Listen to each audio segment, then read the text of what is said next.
नमस्कार, जनतोद्धार मराठीमध्ये आपलं स्वागत.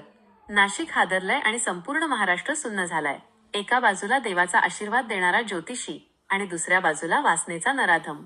होय, आपण बोलतोय स्वयंघोषित कॅप्टन अशोक खरातबद्दल.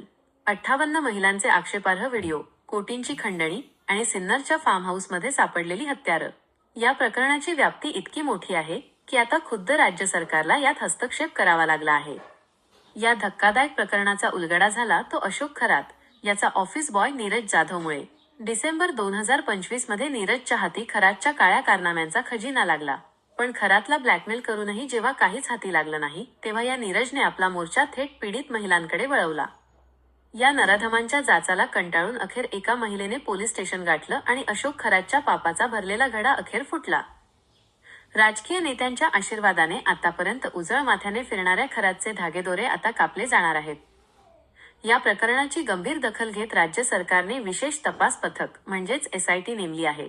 पुण्याच्या धडाकेबाज IPS अधिकारी तेजस्वी सातपुते यांच्या हाती आता या तपासाची सूत्र आहेत. गुरुवारीच सातपुते यांनी नाशिक गाठलं असून गुन्हे शाखेची सर्व कागदपत्र आपल्या ताब्यात घेतली आहेत.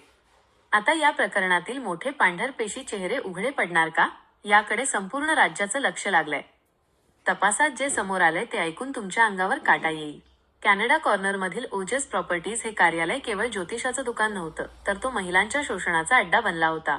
नीरज जाधवने या क्लिप्सच्या जोरावर 5 कोटींची खंडणी मागितली होती. खरातने पैसे दिले नाहीत म्हणून त्याने शिर्डीच्या एका विवाहितेचे मॉर्फ केलेले फोटो पाठवून तिला धमकावलं.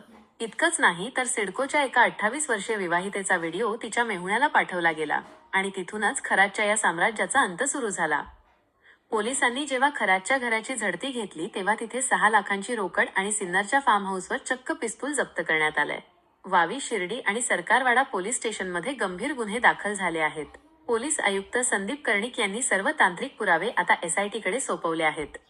हा केवळ एका ज्योतिषाचा गुन्हा नाही तर विश्वासाचा घात आहे.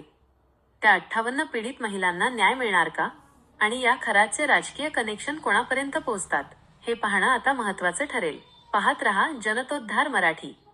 अशाच बातम्यांसाठी आमचे चॅनल सबस्क्राईब करायला विसरू नका.